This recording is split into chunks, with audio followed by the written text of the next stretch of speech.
Hello everyone. आज एक नया टॉपिक स्टार्ट करते हैं। बड़ा इंपॉर्टेंट टॉपिक है again, cash flow statement. Board में 12th क्लास के अंदर 8 मार्क्स की वेटेज रहती है, 8 मार्क का। और इसमें अराउंड 6 मार्क्स का एक क्वेश्चन आता है, जो एक लॉन्ग क्वेश्चन मान लो, फुल फ्लेज क्वेश्चन आ जाता है। और 2 मार्क्स में एमसीक्यूज आ जाते हैं। स्कोरिंग चैप्टर है, ऐसा नहीं कहता कि स्कोरिंग नहीं है। कुछ चीजें थोड़ी सी डिफिकल्ट हो सकती है, इनिशियली हो सकता है समझने में थोड़ी सी डिफिकल्टी हो, बट चैप्टर स्कोरिंग है। इस चैप्टर को स्टार्ट करते हैं straight away without wasting any time कि क्या है cash flow statement. Interesting chapter है वैसे ये। और ये बहुत अगर हम बात करें, थर्ड बुक की बात करते हैं जैसे एनालिसिस ऑफ फाइनेंशियल स्टेटमेंट, बहुत अच्छी बुक है वो, नॉलेजेबल बुक है, काफी चीजें सीखने को मिलती है। तो कैसे हम एनालाइज करते हैं वो सब चीजें। एक कैश फ्लो स्टेटमेंट, जैसे नाम बता रहे हैं कैश फ्लो स्टेटमेंट, यानी कि एक ऐसी स्टेटमेंट जिससे हमें ये पता चलेगा कि एक बिजनेस में कैश का फ्लो कैसा रहा। दैट इज कैश का इनफ्लो कहां से हुआ और आउटफ्लो कहां से हुआ, पैसा आया कहां से। कैश बहुत सिंपल टर्म, पैसा आया कहां से, कैश कहां से आया और कैश कहां गया, उसकी स्टेटमेंट बना रहे हैं। अब इस बात में आर्ग्यूमेंट हो सकता है कि भाई ये तो हमने 11th में भी पढ़ा है। 11th में कहां पढ़ा, जब हमने कैश बुक बनाई थी। तो कैश बुक में पढ़ा है पैसा आ रहा है पैसा जा रहा है। तो यहां क्या डिफरेंस है? यहां डिफरेंस ये है कि यहां हम एनालिसिस कर रहे हैं। हम जो कैश के इनफ्लोज हैं, डेबिट साइड में कैश बुक में जो आते थे, उन्हीं को हमने समराइज करा। जो पेमेंट्स हैं उनको समराइज करा और देखा कि हमारा पैसा एनालिटिकल पॉइंट ऑफ व्यू से कहां से आ रहा है और कहां जा रहा है। तो वो हम इस चैप्टर में समझेंगे। इजी चैप्टर है, बहुत डिफिकल्ट नहीं है, थोड़ा लॉजिकल तरह से सोचा जाएगा, बहुत इजी चैप्टर है। तो अब हम देखते हैं, अब आप अपने आप सोचिए, एक बिजनेस के अंदर कैश कहां कहां से आता है या कैश कहां कहां जाता है। अगर मैं आपसे एग्जांपल पूछूं तो आप देखोगे कौन कौन से। पहले हम बात करते हैं, चलो पैसा कैश का आउटफ्लो कहां होता है, आउटफ्लो ऑफ कैश। मुझे लगता है आप लोगों को एक बिजनेस है, मान लो एक दुकान है, एक छोले भटूरे की दुकान ले लो। और छोले भटूरे की दुकान वाला दुकान पे काम कर, दुकान है उसकी, तो उसका पैसा जाएगा कहां कहां पर, उसके पास से कैश जाएगा कहां पर। वो छोले खरीदेगा, मैदा खरीदेगा, बिजली का बिल होगा, इलेक्ट्रिसिटी, ठीक है। उसने कोई लेबर रखी होगी, लेबर दे रहा है, उसको सैलरी दे रहा है। मैंने बताया छोले खरीद रहा है या मैदा खरीद रहा है, वो उसके लिए गुड्स हो गया, उसका सामान हो गया ना। गुड्स क्या होता है, जिस चीज का हम बिजनेस करते हैं, ठीक है। और अगर मान लो उसने दुकान जो चला रखी है, उसको चलाने के लिए लोन लिया था, उस लोन पे वो इंटरेस्ट दे रहा है, तो पैसा का आउटफ्लो हो गया या नहीं हो गया। लेकिन अभी हम यहाँ पे पढ़ेंगे, बात ध्यान रखना, 12th क्लास में हम पढ़ते हैं, हम सोल ऑपरेटरशिप नहीं पढ़ रहे हैं, हम पढ़ रहे कंपनी। कंपनी, पब्लिक कंपनी की बात कर रहे हैं बेसिकली। रिलायंस इंडस्ट्रीज लिमिटेड, यहाँ पे लिमिटेड वर्ड आ जाता है। Tata motor limited, Tata motor तो एनीवे स्प्लिट हो गया, टाटा मोटर, रिलायंस, बहुत सारी कंपनीज हैं। तो हम बात कर रहे हैं पब्लिक कंपनीज की, कि उनके अंदर वो उन कंपनी का आउटफ्लो कहाँ होता है। इलेक्ट्रिसिटी वो भी देते हैं, लेबर होगा, सैलरी देंगे, गुड्स खरीदेंगे बेचेंगे, इंटरेस्ट देंगे, डिविडेंड भी देंगे। पब्लिक कंपनी है, शेयर्स पे डिविडेंड पे करेंगे। मान लो उन्होंने बिजनेस को एक्सपैंड करने के लिए मशीनरी खरीद ली, तो मशीनरी खरीदी तो पैसा आएगा या जाएगा, ये बताओ। मशीनरी खरीद ली, मार्केट गए, मशीनरी लेकर आए, तो पैसा तो चला गया। हमें देखना है कैश का flow, whether cash is coming inside business और whether it is going out of business. तो सिंपली ये देखना है, इनफ्लो एंड आउटफ्लो। सिमिलरली बताइए, हमारा कैश का इनफ्लो कहां से हो सकता है। हमारे बिजनेस में कैश का इनफ्लो के एग्जांपल्स क्या हो सकते हैं, आएगा कहां से। अब देखो, सबसे इंपॉर्टेंट, छोले भटूरे की दुकान वाले का पैसा कहां से मिलेगा, सामान बेचेगा पैसा आएगा। रिलायंस वालों को पैसा कहां से मिलेगा, गुड्स बेचेंगे, जियो का सामान बेच रहे हैं, तो सेल ऑफ गुड्स, गुड्स को बेच के पैसा आता है, सबसे इंपॉर्टेंट। तो देखिए और भी बड़े सारे सोर्सेज है। अब जैसे उन्होंने मशीन खरीदी और मशीन पुरानी हो गई, उस मशीन को बेच दिया, तो फिर पैसा आया। कैश पे फोकस रखना है, कैश आया या नहीं आया। मान लो बिजनेस को एक्सपैंड करने के लिए उन्होंने लोन ले लिया, लोन टेकन, या हमने पढ़ा है शेयर्स इशू कर दिए। पब्लिक कंपनी है ना, ये शेयर्स इशू कर सकती है, प्राइवेट कंपनी नहीं कर सकती है। तो पब्लिक कंपनी ने शेयर्स इशू कर दिए या डिवेंचर इशू कर दिए। शेयर्स इशू करने का मीनिंग क्या होता है कि एक कंपनी है, उनको पैसे की रिक्वायरमेंट है, वो पब्लिक के पास गए, उन्होंने कहा हमारी कंपनी में पैसा इन्वेस्ट करो थ्रू शेयर। शेयर मतलब कंपनी ने अपनी ओनरशिप को डाइल्यूट कर दिया कि आप हमारी कंपनी के शेयर्स खरीदो, आप हमें पैसा दो, हमारी कंपनी का ओनर बन जाओ। तो इसको कहते हैं इश्यू ऑफ शेयर्स या issue of debentures. Debenture loan होता है, इतना ध्यान रखना है बस। शेयर्स अपना पैसा होता है, ये बिजनेस स्टडीज में भी पढ़ा होगा, own fund and borrowed fund होता है, इसमें पढ़ा जाता है। वो चीज थोड़ा सा इसमें भी समझा दूंगा, ठीक है। तो ये एग्जाम्पल हो गए इनफ्लो एंड आउटफ्लो, ठीक है। अब ये सारे एग्जाम्पल हमने पढ़े हैं, कैश बुक में भी आते हैं। अगर अब बिजनेस कैश बुक बना रहा है तो कैश बुक में क्या होता है, पैसा अगर आएगा तो डेबिट में, पैसा जाएगा तो क्रेडिट में।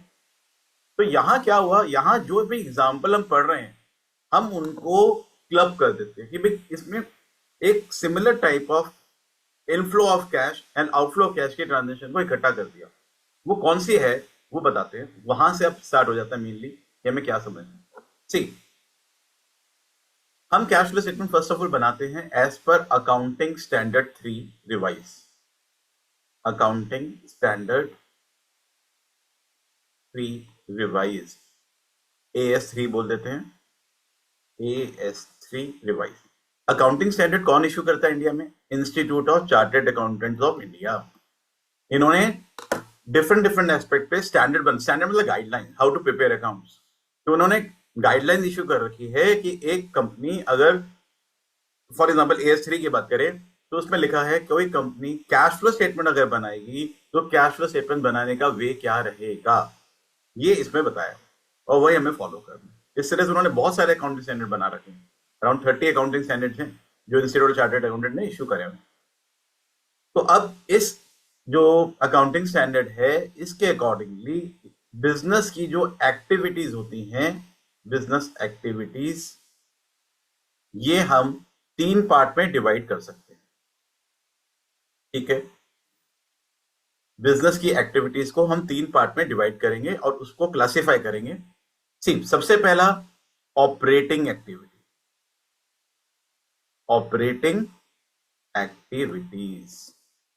सी, हमें करना क्या, जो मैंने ऊपर एग्जांपल बताया आपको कि भाई कैश का इनफ्लो हो रहा है, आउटफ्लो हो रहा है, ये आ रहा है, इनफ्लो हो रहा है, आउटफ्लो हो रहा है, इनको कैटेगराइज करेंगे।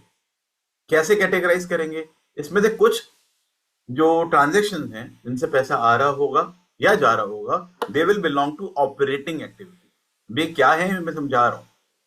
सेकेंड, इन्वेस्टिंग एक्टिविटीज, और देन फाइनेंसिंग एक्टिविटीज। तो there are 3 activities as per accounting standard 3।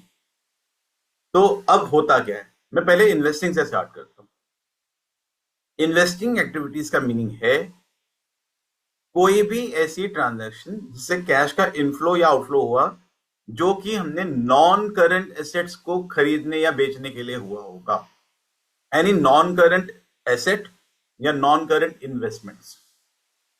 Tangible asset की बात, नॉन, हम फिक्स एसेट की बात कर रहे हैं। बेसिकली जो भी fix asset, building, machine, furniture, land, non current investment, उसको जैसे मान लो, देखो मैं बिजनेस कर रहा हूं, मुझे बिजनेस को एक्सपैंड करना है और उस एक्सपेंशन के लिए मुझे मशीन चाहिए और मैंने मशीन खरीदी 10 करोड़ रुपए की, तो मैंने मशीन खरीद ली, तो वो इन्वेस्टमेंट हो गया मेरे बिजनेस में। तो अब मशीन खरीदने से मेरा पैसा गया, that is outflow of cash. But वो कौन सी एक्टिविटी है? Investing activity. इन्वेस्टिंग एक्टिविटीज में आएगा, मैं यहां लिख देता हूं, इसमें आएगा purchase as well as sale of non current assets and non current investment. Non current assets मतलब बिल्डिंग, लैंड, मशीन, फर्नीचर, इनको खरीदा या बेचा। एंड नॉन करंट इन्वेस्टमेंट भी, अब देखो जरूर नहीं है कि हम अब इन्वेस्टमेंट की बात करते हैं तो इन्वेस्टमेंट का मीनिंग ये नहीं है कि हमने पैसा बाहर ही इन्वेस्ट करा है, बिजनेस में भी इन्वेस्ट कर सकते हैं, दोनों तरह की बात करें, बट नॉन करंट होगा, लॉन्ग टर्म के लिए जो पैसा खरीदा, जो भी एसेट खरीदा या बेचा गया होगा, इसको हम समझते हैं। अब देखो मैं क्वेश्चन के पॉइंट से समझाता हूं। हमें हमारे क्वेश्चन में क्या होगा, हमारे क्वेश्चन में होगी बैलेंस शीट, ठीक है। और उस बैलेंस शीट में क्या होगा, जैसे हमें पता है कि बैलेंस शीट वर्टिकल फॉर्मेट में बनाते हैं। देखो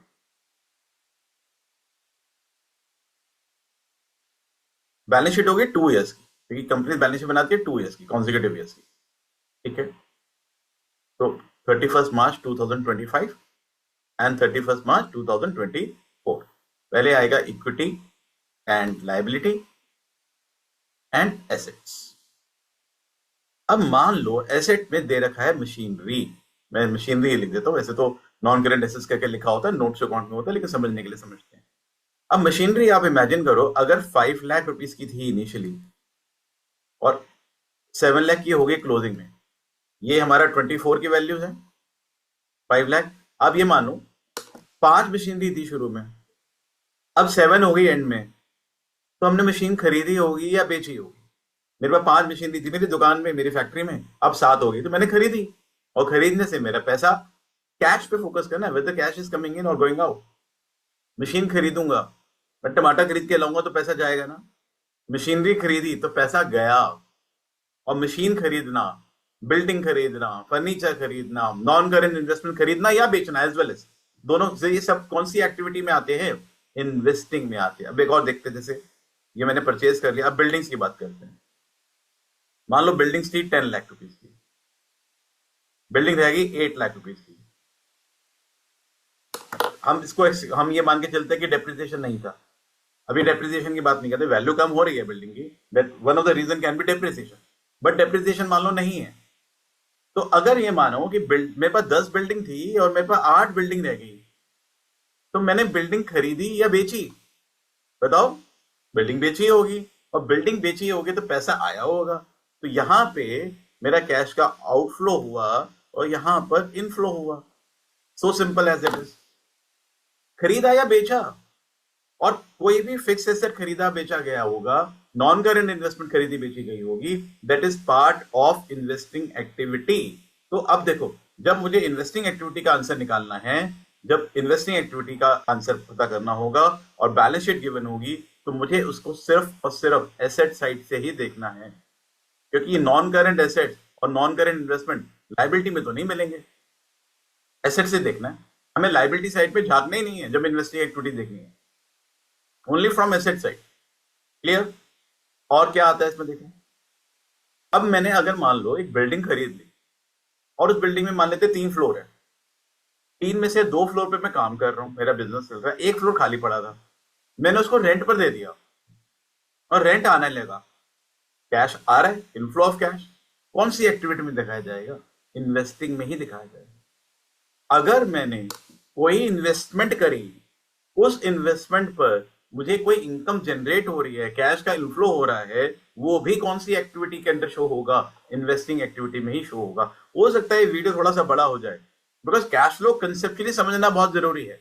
2 तरह से समझ सकते हैं कैश फ्लो को, एक होता है याद कर लिया फॉर्मेट, पर वो मुझे सेटिस्फेक्शन ही नहीं देता जब तक मैं समझाऊं नहीं कंसेप्ट, तो उसको एंड तक देखना जरूर।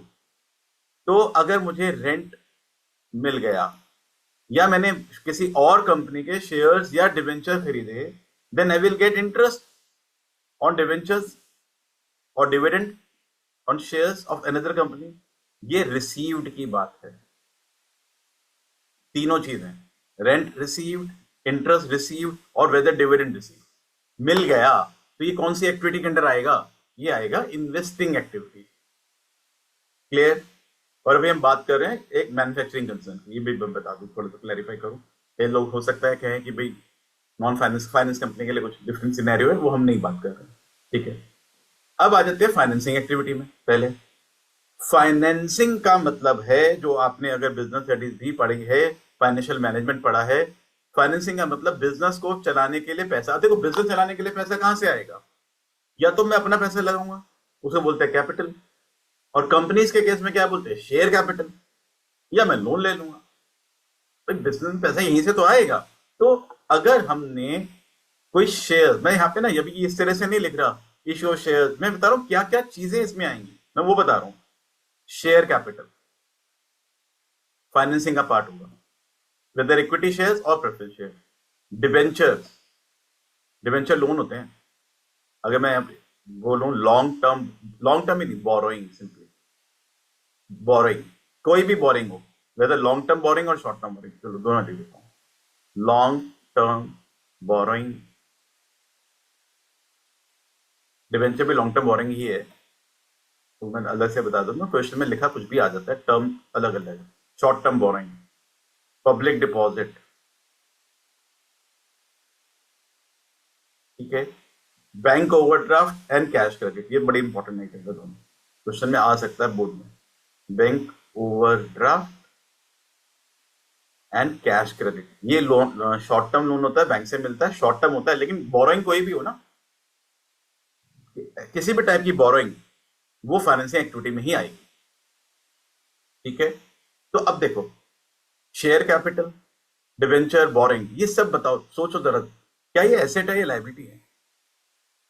ये सब के सब लायबिलिटी। तो जब मुझे फाइनेंसिंग एक्टिविटी का आंसर निकालना है तो मुझे एसेट्स में नहीं देखना। जैसे मैंने बताया था, इन्वेस्टिंग एक्टिविटी का आंसर कहां से निकलेगा? एसेट साइड से। लेकिन फाइनेंसिंग के लिए मुझे इक्विटी एंड लायबिलिटी में देखना। यहां गिवन होगा शेयर कैपिटल। अब मान लो शेयर कैपिटल पहले दे रखी है 6 लाख रुपीस की, और अब दे रखी है शेयर कैपिटल 8 लाख रुपीस। तो इससे क्या सिग्निफाई हो रहा है? शेयर कैपिटल, कैपिटल मेरी बढ़ गई, बिजनेस की में कैपिटल बढ़ गई, शेयर होल्डर्स का पैसा बढ़ गया, तो कैश आया होगा या गया होगा, हमें ये देखना है बस। शेयर कैपिटल 6 लाख से बढ़ के 8 लाख हो गई, तो बिजनेस पैसा आया, यानी कंपनी ने और शेयर्स मार्केट में इश्यू किए हैं 2 लाख रुपए के, तो यहां पे कैश का क्या रहा होगा? इनफ्लो रहा होगा, पैसा आया। सिमिलरली डिबेंचर, बोरोइंग्स होते हैं, डिबेंचर जितनी मैंने बाकी सारी चीजें लिखी हैं वो सब बोरोइंग है, लोन है। अब बता, लोन अगर 10 लाख था और 6 लाख रह गया, तो बताओ लोन और लिया या लोन रीपे करा? बहुत सिंपल है, बहुत सिंपल है cash flow. Debentures, loan, any kind of loan, bank overdraft, cash credit, short term borrowing, long term borrowing, public deposit, mortgage, किसी भी नाम से आ जाता है। अब अगर डिबेंचर्स कम हो गए, यानी कि पैसा गया, लोन वापस कर दिया, तो कैश का क्या हो गया? यहां पर आउटफ्लो हो गया। क्लियर? तो ये हमारा फाइनेंसिंग एक्टिविटी के लिए काम करेगा, ये हमारा इन्वेस्टिंग के लिए काम करेगा। करेक्ट? अब आ जाते हैं सबसे इंपॉर्टेंट पार्ट पे। तो यहां समझने के लिए पूरा मेहनत करनी पड़ती है, थोड़ा सा डिफिकल्ट है, मैं ये नहीं कहता कि इजी है, पर थोड़ा सा डिफिकल्ट रहता है। What are operating activities? देखो, ये कंसेप्चुअली समझना बहुत जरूरी है। इसको हम याद करा सकते हैं, रटवा सकते हैं कि फॉर्मेट लर्न कर लो, मैं फॉर्मेट भी बताऊंगा, उसको याद करके भी हमारा काम हो जाएगा, बट वो पर्सनली सेटिस्फाई मुझे नहीं करता।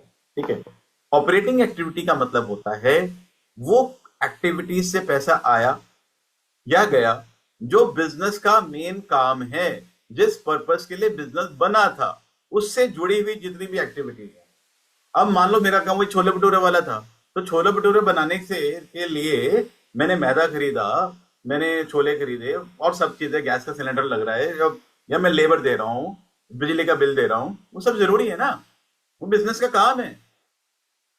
तो उससे रिलेटेड जो भी कैश का इनफ्लो या आउटफ्लो, और छोले भटूरे बना के बेच दिए, आगे पैसे 80 रुपए प्लेट बेच रहे हैं, तो वो पैसा आया मेरे पास। That is all part of operating activity, जो बिजनेस का काम है, जिस पर्पस के लिए बैंक बिजनेस बना।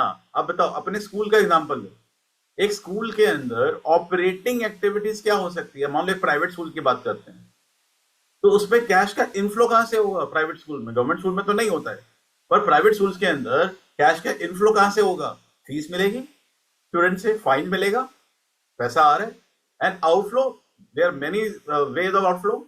सैलरी दे रहे हैं एम्प्लॉयज की, इलेक्ट्रिसिटी का बिल दे रहे हैं, ड्राइवर है उनको उनको सैलरी दे रहे हैं, बड़े सारे खर्चे, बिजली का बिल हो गया, ड्राइवर का सैलरी, सब खर्चे हो गए, रिपेयर कराई, रिपेयर कुछ हो गया। तो जो बिजनेस से जुड़ी हुई चीजें हैं, ऑपरेटिंग मतलब बिजनेस से जुड़ी हुई आइटम्स है, इसको कहते हैं principal revenue producing activities. All those activities which help in generating revenue come under operating activity. Investing का होता है acquisition and disposal of non current asset. ठीक है, फाइनेंसिंग के बाद में बता दूंगा मैं क्या होता है। यहाँ पे change in equity and debt and equity की बात करते हैं, change in size and composition of debt and equity. Operating activities हम अब देखो, ऑपरेटिंग एग्जांपल समझो। इसमें होता है सेल, पैसा कहां से आ रहा है हम उसकी बात कर रहे हैं। ठीक है, इसमें आएगा cash cell of goods. Goods, यहां पे भी मैंने सेल लिखा है, लेकिन यहां पे नॉन करेंट एसेट है।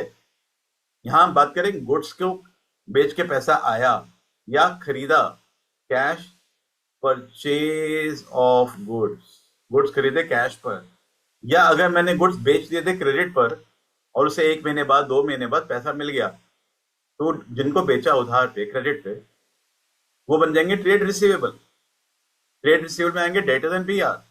तो cash from trade receivable, receivable business के से जुड़ा हुआ जो पैसा लेना था, this is also part of operating activity. या cash paid to trade payable, creditors की पेमेंट कर दी, बिल्स पेबल की पेमेंट कर दी। Then payment of direct expenses, wages, cartage, इसकी पेमेंट कर रहे हैं। पेमेंट ऑफ ऑपरेटिंग एक्सपेंसेस, जो इनडायरेक्ट होते हैं उसके दो पार्ट होते हैं, operating and non operating indirect expenses में। ठीक है, डायरेक्ट मतलब वेजेस दे रहे हैं, वेजेस दे रहे हैं, कार्टेज इनवर्ड है उसकी पेमेंट। ऑपरेटिंग में रेंट, सैलरी, इंश्योरेंस, बिजनेस से जुड़े हुए खर्चे, करेक्ट। एंड एक और इंपॉर्टेंट खर्चा है पेमेंट ऑफ टैक्स, टैक्स को देना भी ऑपरेटिंग में। ये हमारा ऑपरेटिंग होता है, जो मैंने यहाँ पे सबको बताया, ये सारा का सारा हमारा क्या है, ऑपरेटिंग है। अब समझो जरा ध्यान से, अब प्रॉब्लम कहां आती है। मैंने क्या बताया, इन्वेस्टिंग एक्टिविटी हमें कहां से पता चलेगी बैलेंस शीट में, एसेट साइड से। ये पता चलेगा फाइनेंसिंग एक्टिविटीज कहां से पता चलेगी, फाइनेंसिंग का पता चलता है हमें लायबिलिटी साइड से। अब प्रॉब्लम ये आती है, ऑपरेटिंग का पता कहां से चलेगा, ऑपरेटिंग एक्टिविटीज। अब देखो क्या हमें, हमारे पास क्वेश्चन में मोस्ट लाइकली बैलेंस शीट होती है। अब क्या बैलेंस शीट में सेल और परचेज होता है, या उसमें हमने कितनी पेमेंट रेंट की करी, कितनी सैलरी की करी, वो नहीं होता। तो प्रॉब्लम ये आती है कि हम ऑपरेटिंग का आंसर कैसे फाइंड आउट करें बैलेंस शीट से। ये कंसेप्ट समझना बहुत इंपॉर्टेंट है, और यहीं पे कैश फ्लो आता है। और यहां से समझोगे बात से कि कितना इंपॉर्टेंट आती है चीजें। अब मैं वो कंसेप्ट समझाने की कोशिश करता हूं कि क्या होता है। देखिए ध्यान से समझिएगा, ये बहुत इंपॉर्टेंट है। देखो मैंने क्या बताया, sale of good, purchase of good, payment of rent, payment of salary, ये सब बैलेंस शीट में नहीं होता है, लेकिन हमें निकालना आंसर बैलेंस शीट से ही है। तो हम क्या करेंगे, अब इसको एग्जांपल से समझते हैं। मान लो हमने गुड्स को बेचा, कैश सेल करी गुड्स की, जो जो देखो ट्रेडिंग अकाउंट बनता था, ट्रेडिंग अकाउंट टी शेप में बनता है ट्रेडिंग अकाउंट। ट्रेडिंग अकाउंट में क्या आता है, मैं ट्रेडिंग अकाउंट बताता हूँ पहले।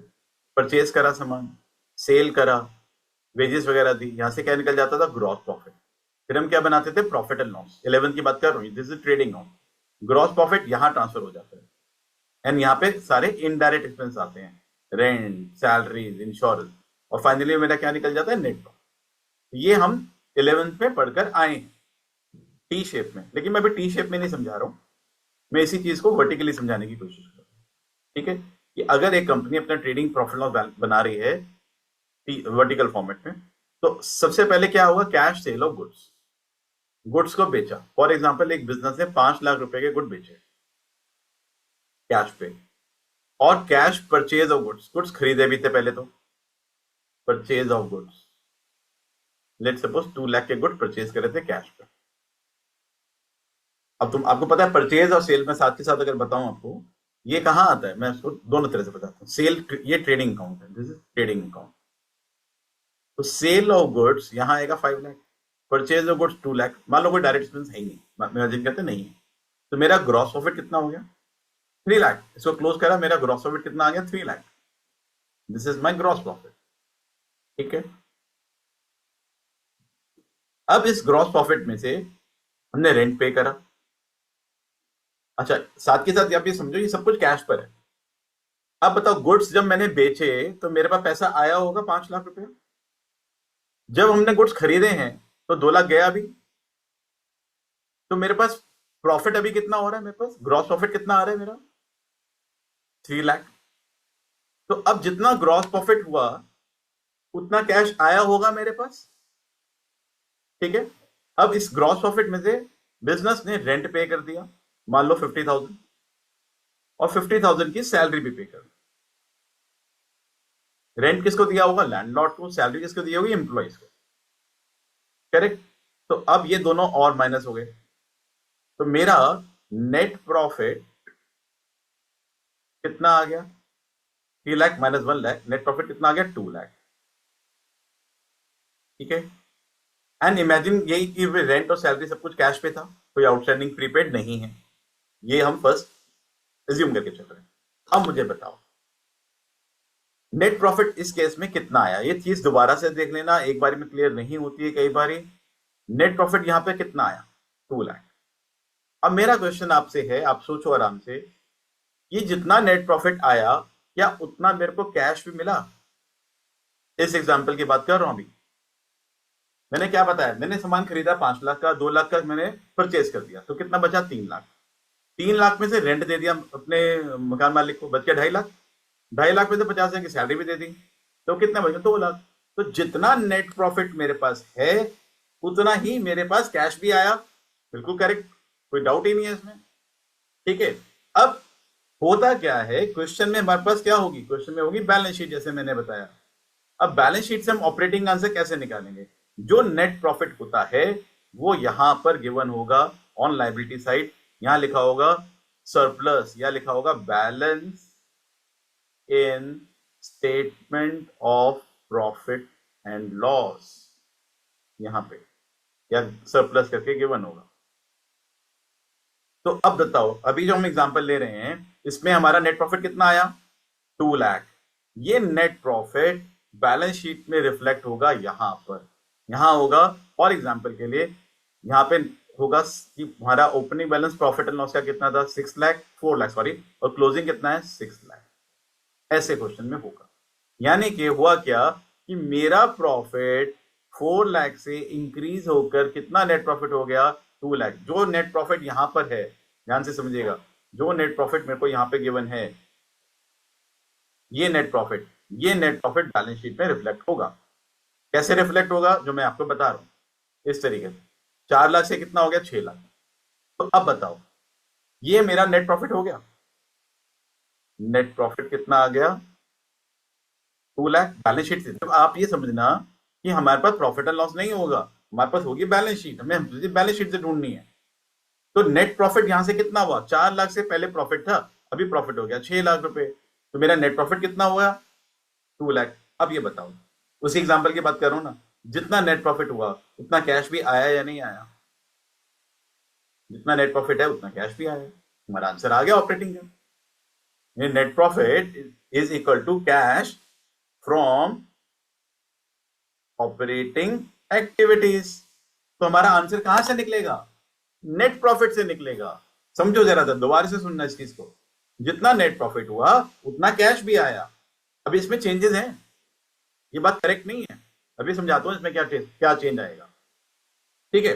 अब देखो, रेंट देना, सैलरी देना बिजनेस का काम था, दे दिया। अब हम एक और चेंज करते हैं। अब मान लो इस बिजनेस ने डेप्रिसिएशन भी लगाई थी, मशीनरी की, फर्नीचर की डेप्रिसिएशन चार्ज करी थी 50,000 रुपीज की। तो मेरा नेट प्रॉफिट अब कितना हो जाएगा? नेट प्रॉफिट कम हो जाएगा। नेट प्रॉफिट सॉल्व करेंगे तो कितना आएगा? 1,50,000। जितना नेट प्रॉफिट यहां होगा वही बैलेंस शीट में भी रिफ्लेक्ट करेगा। ठीक है। तो नेट हमें बैलेंस शीट पे बाद में चलते हैं। अब ये बताओ, मेरा क्वेश्चन अब यहां पर वही है, इसको ध्यान से समझना, यहां से ये चीज बड़ी इंपॉर्टेंट है समझना। मैं अगर आपसे अभी भी पूछूं कि मेरे को इस सिचुएशन में कैश का इनफ्लो कितना हुआ, कैश कितना जनरेट हुआ, तो देखो मेरे को 5 लाख सामान बेचा, पैसा आया, 2 लाख गया, तो नेट कितना बच गया? 3 लाख। रेंट मैंने किसको दिया? लैंडलॉर्ड को। सैलरी किसको दी? एम्प्लॉइज को। तो 3 लाख में से 1 लाख और चले गए, तो 3 लाख में से 1 लाख और चले गए, तो मेरा कितना बच गया? 2 लाख। अब बताओ, डेप्रिसिएशन में हम किसको पेमेंट करते हैं? रेंट देते हैं लैंडलॉर्ड को, सैलरी देते हैं एम्प्लॉइज को। डेप्रिसिएशन, मान लो आप लोगों ने मोबाइल खरीदा, वो 10,000 का मोबाइल था, या कार खरीदी, बाइक खरीदी, स्कूटर खरीदा, 1 साल के बाद उसकी वैल्यू कम हो गई, दैट इज कॉल्ड डेप्रिसिएशन। तो क्या आप जिससे खरीदा था मोबाइल या कार या स्कूटर, बाइक, उसको जाके वापस थोड़ी करते हो पैसे, भैया पैसे ले ले मुझसे, नहीं करते ना। तो depreciation is a non cash expense. खर्चा तो है लेकिन मेरा पैसा नहीं गया उसमें। तो अगर मैं अभी भी आपसे पूछूं, मेरा इस क्वेश्चन में नेट प्रॉफिट कितना हो गया बताओ, नेट प्रॉफिट कितना आ रहा है? नेट प्रॉफिट तो 150 है, करेक्ट। नेट प्रॉफिट का आंसर कितना है? नेट प्रॉफिट 150 है। लेकिन मैं आंसर में बात करूंगा कैश की, तो कैश कितना आया? क्या कैश में 150 आया? सोचिए जरा, कैश तो यानी ये 50,000 तो कैश में नहीं गया ना मेरा, तो कैश का आंसर तो 2 लाख है। तो this is not exactly true, इसमें कुछ करेक्शन करनी है। स्टार्टिंग पॉइंट यही होगा, हम मानकर चलते हैं भाई जितना नेट प्रॉफिट हुआ उतना पैसा आया, करेक्ट, यहां तो समझ में आया। लेकिन उसमें नेट प्रॉफिट की कैलकुलेशन करते टाइम जो इतनी भी हमने चीजें ली थी, जरूरी नहीं है उन सभी में पैसा मेरा गया हो या आया हो। तो ऐसी नॉन कैश वाली आइटम्स को कि हम एडजस्टमेंट करेंगे, या नॉन ऑपरेटिंग वाली आइटम्स की हम क्या करेंगे? एडजस्टमेंट करेंगे। Non cash as well as non operating. अब डेप्रिसिएशन दोबारा से देखो, डेप्रिसिएशन क्या है? नॉन कैश एक्सपेंस, ऐसा खर्चा जिससे मेरा प्रॉफिट तो कम हो गया पर पैसे नहीं गए। तो बताओ क्या ये, अब बताओ हमें इस चैप्टर में क्या, हमें नेट प्रॉफिट नहीं निकालना है, हमें निकालना क्या है कि कैश का इनफ्लो कितना हुआ या कैश का आउटफ्लो कितना हुआ। तो क्या बताओ, क्या ये डेप्रिसिएशन का अमाउंट बेसिकली क्या ये मुझे माइनस करना चाहिए था?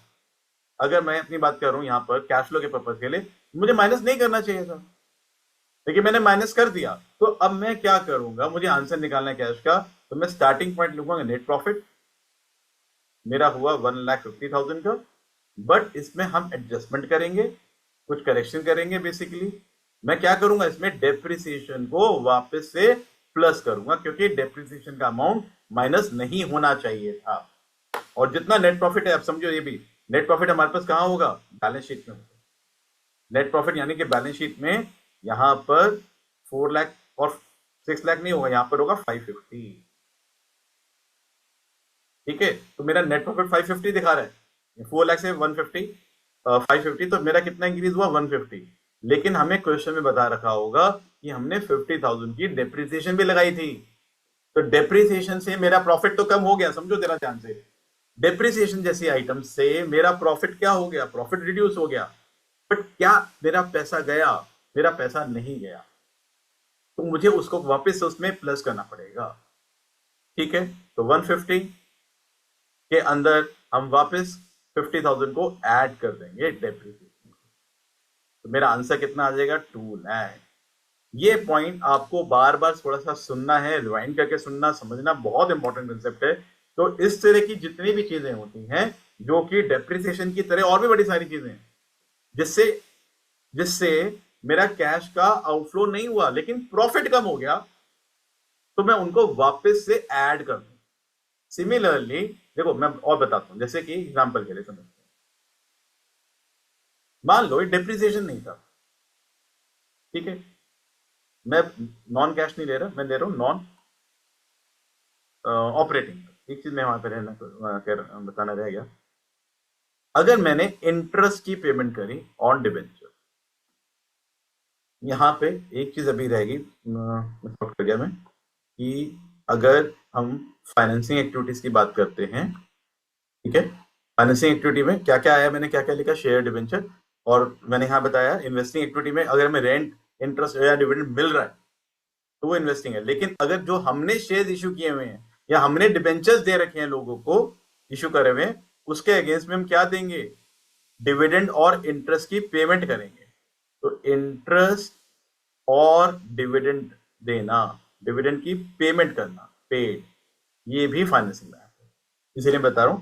तो अगर बिजनेस ने इंटरेस्ट की पेमेंट करी 50,000 रुपया, तो अब ये बताओ इंटरेस्ट पेमेंट में कैश गया होगा या नहीं गया होगा? बिजनेस ने इंटरेस्ट दिया है, तो इंटरेस्ट में पैसा तो गया होगा, 100% गया। लेकिन क्या इंटरेस्ट देना ऑपरेटिंग है? जो मैंने भी बताया, इंटरेस्ट देना ऑपरेटिंग नहीं है। तो मुझे ऑपरेटिंग एक्टिविटी के पर्पस के लिए इस इंटरेस्ट को दोबारा से ऐड करना पड़ेगा। थोड़ा सा टेक्निकल है, दोबारा से समझना। इंटरेस्ट ऑन डिबेंचर से मेरा कैश गया होगा, नो डाउट कैश गया, लेकिन अभी मुझे आंसर निकालना है सिर्फ ऑपरेटिंग एक्टिविटी का। तो this is non operating activity interest, तो मुझे उसकी भी एडजस्टमेंट करनी पड़ेगी, उसको ऐड करना पड़ेगा। सिमिलरली अगर कोई इनकम हो गई मुझे, मान लो इससे ऊपर, सपोज मानते हैं एक और चीज दे लेते हैं, मुझे कहीं से रेंट मिल गया, रेंट रिसीव हो गया। मैंने बताया रेंट रिसीव करना कौन सी एक्टिविटी है, इन्वेस्टिंग। मान लो 20,000 का रेंट मिला था, तो रेंट अगर मुझे मिला था तो मेरा नेट प्रॉफिट बढ़ जाएगा। नेट प्रॉफिट कितना आ जाएगा, नेट प्रॉफिट आ जाएगा 170, करेक्ट। नेट प्रॉफिट 1, तो इस 170 के अंदर 20,000 रुपए का रेंट भी है, पैसा आया भी है, पर रेंट मिलना ऑपरेटिंग तो नहीं है। रेंट मिलना कौन सी एक्टिविटी में आता है, इन्वेस्टिंग में आता है। तो ऑपरेटिंग के पर्पस के लिए हम इसको माइनस करेंगे। मुझे लगता है शायद समझ में आया होगा। इजी तो नहीं कहूंगा मैं कि बहुत एग्जैक्टली इजी है ये कंसेप्ट समझना। तो हमें क्या करना है, जब हमें ऑपरेटिंग एक्टिविटी निकालनी है, अब देखो कैश फ्लो बनाने के दो मेथड होते हैं, डायरेक्ट मेथड और इनडायरेक्ट मेथड। अगर हम डायरेक्ट मेथड फॉलो करते होते तो जो मैंने अभी आपको बताया प्रॉफिट एंड लॉस, हम इस तरह से बना देते।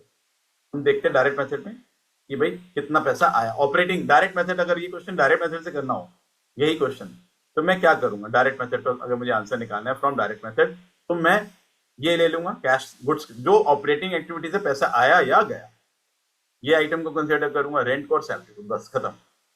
मैं रेंट को नहीं लूंगा बिकॉज ये नॉन ऑपरेटिंग है, और इंटरेस्ट डिवेंचर को भी नहीं लूंगा क्योंकि ये भी नॉन ऑपरेटिंग है।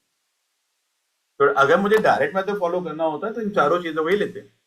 पर अभी हमारा मेथड चलेगा इनडायरेक्ट, रिवर्स ऑर्डर में जा रहे हैं। हम नेट प्रॉफिट को बेस बना के चल रहे हैं, बिकॉज क्वेश्चन में होता क्या है, बैलेंस शीट होती है। और एक्चुअली जितनी भी कंपनीज की एनुअल स्टेटमेंट देखोगे ना, वो भी कैश फ्लो स्टेटमेंट जो बनाती है वो इनडायरेक्ट मेथड से ही बनाती है। डायरेक्ट मेथड से करना डिफिकल्ट हो जाता है, करेक्ट। तो अब हम यहाँ पे देखते हैं कि भी हमारे ऑपरेटिंग एक्टिविटीज में, मुझे लगता है आप लोगों को समझ में आ गया होगा क्या कहना चाह रहा हूं मैं। ये सारी चीजें आती हैं ऑपरेटिंग में, लेकिन ये सब बैलेंस शीट में नहीं होती। हम कौन सा मेथड फॉलो करेंगे, इनडायरेक्ट मेथड। तो अब इनडायरेक्ट मेथड में क्या करना है, अब यहां पे समझो। हम सबसे पहले क्या लिखेंगे, इनडायरेक्ट मेथड में हम लिखेंगे नेट प्रॉफिट, जो भी नेट प्रॉफिट होगा। इसमें हम ऐड बैक करेंगे, अभी मैं एग्जैक्ट नहीं बता रहा हूं, इसमें ऐड बैक करेंगे। फॉर्मेट ये नहीं, फॉर्मेट हम नेक्स्ट क्लास में पढ़ेंगे, आज सिर्फ कंसेप्ट पढ़ रहे हैं। हम इसमें ऐड बैक करेंगे नॉन कैश या फिर नॉन ऑपरेटिंग एक्सपेंसेस जितने भी हैं, non cash and non operating expenses. अब बताओ क्यों, यहां पे पॉइंट ये आता है जो मैंने समझाया। नॉन कैश नॉन ऑपरेटिंग मतलब मेरा नेट प्रॉफिट तो निकल आया, लेकिन वो निकालते समय कुछ नॉन कैश चीजें ली थी, तो उनकी करेक्शन करनी पड़ेगी। और इसमें कौन कौन सी आइटम आती हैं मैं वो आज बता दूंगा आपको, और उसको समझेंगे थोड़ा नेक्स्ट क्लास में और डिटेल में। बहुत बड़ी क्लास हो जाती है नहीं तो ये। डेप्रिसिएशन या फिर प्रोविजन फॉर डेप्रिसिएशन जो हमने क्रिएट करा, आज मैं 3-4 चीजें बताऊंगा, मैं सारे नहीं बता रहा हूँ। नॉन कैश नॉन, मैं वो वाली आइटम डील करूंगा अभी जो हमें बैलेंस शीट में गिवन होती है। कुछ नॉन कैश या नॉन ऑपरेटिंग आइटम्स हमें गिवन होगी बैलेंस शीट के बाद एडजस्टमेंट्स की फॉर्म। तो मैं अभी आज वो नहीं डिस्कस करूंगा, मैं वो चीज कर रहा हूं जो सिर्फ बैलेंस शीट में होगी। डेप्रिसिएशन तो हमें बैलेंस शीट मिलेगा। गुडविल अमोर्टाइज करते हैं, नेक्स्ट क्लास में प्रॉपर्ली समझा दूंगा या फिर अभी करा देता हूं। देखो गुडविल अमोर्टाइज कर मैं समझा देता हूं, गुडविल अमोर्टाइज क्या होता है। देखो जैसे मैंने यहाँ बताया, डेप्रिसिएशन का बताया, आपको पता है गुडविल होती क्या है। गुडविल होती है परचेज गुडविल। गुडविल कौन सी होती है, परचेज गुडविल। देखो मान लो मारुति कंपनी जो कार बना रही है, इनको लग रहा है कार की सेल्स या कार का फ्यूचर अभी अच्छा नहीं चलेगा। इन्होंने क्या करा, एक हल्दीराम वाला आउटलेट जो है, जो स्वीट शॉप है, उनको परचेज कर दिया। ठीक है, अब मारुति वालों ने कहा हल्दीराम के हम तुम्हारे सब पे रनिंग आउटलेट परचेज कर रहे हैं, मैं छोटा सा अमाउंट लूंगा, बहुत बड़े अमाउंट रियलिस्टिक अमाउंट नहीं लेके चलूंगा। और हल्दीराम की दुकान सामान वगैरह सब मिला मिलू कर मान लेते हैं 10 लाख रुपीज के। तो मारुति ने कहा ठीक है 10 लाख रुपए ले लो।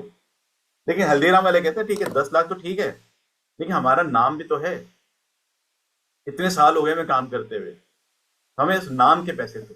वो कहते हैं हमें इसमें इमेजिन करो कि वो कहते हैं 2 लाख, वैसे तो ये सब वैल्यूज करोड़ में होगी, हजारों करोड़ में, 1,000 करोड़ रुपए वैल्यू होगी। हल्दीराम सेल आउट भी हो रहा, आप चेक करना इंटरनेट पे, कुछ कोई खरीदना भी चाह रहा था। ठीक है, लेकिन छोटा एग्जाम्पल समझते हैं। तो मारुति कंपनी हल्दीराम को 2 लाख रुपीज एक्स्ट्रा दे रही है, दैट इज फॉर गुडविल। अब मान लो ये सारा उन्होंने 2022 में करा, 22-23, ठीक है, 2 लाख पे कर दिया।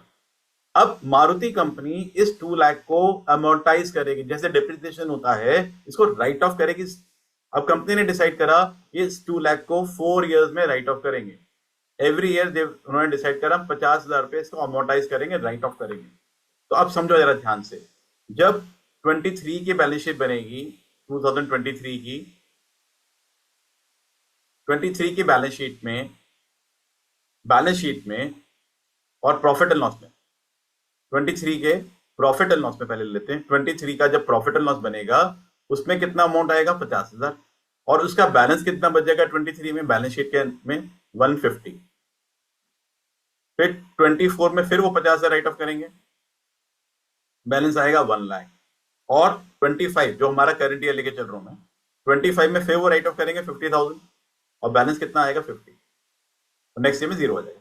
तो अब यहां देखो, जैसे मैंने बताया हमारे पास ये वैल्यूज होंगी 24 की, 25 की, बैलेंस शीट में 1 लाख एंड 50,000। थोड़ा सा कॉम्प्लिकेटेड है, इजी नहीं है। यहां पर एसेट साइड पर गुडविल होगा, जो मैंने वैल्यूज ली। देखो ये बैलेंस शीट है 2024 की एंड की, तो 24 का एंड एंड 25 का एंड। तो 24 के एंड में वैल्यू कितनी आ रही है, 1 लाख रुपीज, और 25 के एंड में वैल्यू कितनी आ रही है, 50,000। तो ये 1 लाख और 50,000 वैल्यू हमें बैलेंस शीट में गिवन होगी, 1 लाख एंड 50। यहां पर गुडविल गिवन होगी 1 लाख रुपीज एंड 50। अब इसका मीनिंग क्या है कि हमने 50,000 रुपए की गुडविल अमोर्टाइज करी, और अमोर्टाइज कैसे करी होगी, उन्होंने वो गुडविल को प्रॉफिट एंड लॉस में दिखाया होगा, यहां पर राइट ऑफ करा होगा। ये जो है ना, मान लो ये इंटरेस्ट डिवेंचर नहीं था, ये सपोज मानो गुडविल था, उन्होंने गुडविल को अमोर्टाइज करा होगा। यहाँ पे 25 की बात करूं, गुडविल अमोर्टाइज। अब ये बताओ, ये बात हम ये पूरा अकाउंटिंग ईयर 2025 की बात कर रहे हैं, तो क्या 25 में हमारा गुडविल का पैसा गया? दोबारा सुनना इजी नहीं है, 2 बार 3 बार सुनना रिवाइंड करके। 2025 में देखो, पहले यहाँ पे 24 में कितना था, 1 लाख, अभी कितना हो गया 50। तो ये 50,000 2025 के प्रॉफिट एंड लॉस में आया नहीं आया? तो पैसा तो नहीं गया, पैसा तो यहाँ गया था। तो goodwill is again non cash item, तो हम गुडविल को भी वापस क्या करेंगे, ऐड बैक करेंगे अपने नेट प्रॉफिट में। मुझे लगता है शायद थोड़ा सा समझ में आया हो मैं क्या कहना चाह रहा हूँ। ठीक है, तो गुडविल को भी वापस से ऐड बैक करेंगे।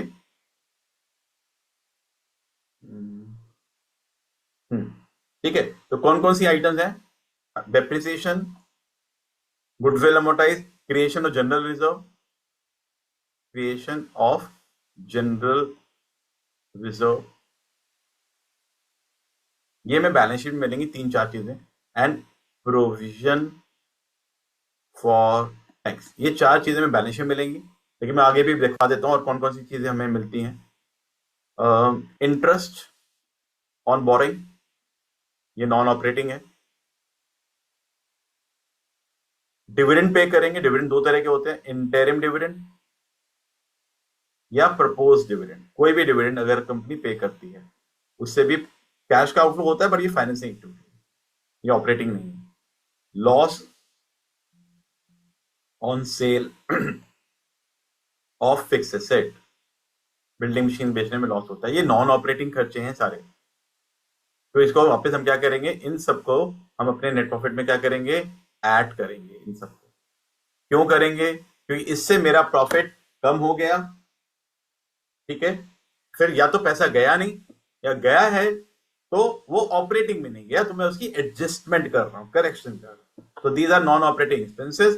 अब नॉन ऑपरेटिंग इनकम्स कौन कौन सी हो सकती है, जिनको हम माइनस करेंगे। नॉन ऑपरेटिंग इनकम्स को नेट प्रॉफिट में से सब्ट्रैक्ट करेंगे, बिकॉज उससे प्रॉफिट इंक्रीज हो गया होगा, पर वो ऑपरेटिंग का नहीं है।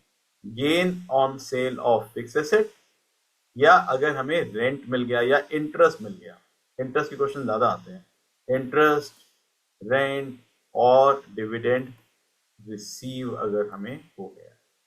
तो ये आज की क्लास के लिए इतना ही करेंगे, बहुत बड़ी क्लास हो जाएगी, है थोड़ा सा इनिशियली थोड़ा सा टाइम लगेगा, पर दोबारा सुनोगे समझ में आ जाएगा। तो मैंने अभी बेसिकली क्या बताया, थोड़ा सा 2 मिनट समझ करता हूँ। Operating activity, investing, financing. Investing का अमाउंट निकलेगा एसेट साइड से, फाइनेंसिंग का निकलेगा लायबिलिटी से। ऑपरेटिंग के लिए सारी कहानी मैंने बताई क्या कंसेप्ट है, क्यों है, उसको दोबारा से देखोगे समझ में आ जाए। तो होपफुली ये वीडियो शायद समझ में आए। कैश फ्लो इजी है, स्कोरिंग है, थोड़ा सा इनिशियली थोड़ा सा टाइम लगेगा, बट वेरी वेरी स्कोरिंग। ठीक है, तो दोबारा से देखना एक बार वीडियो को। Thank you very much.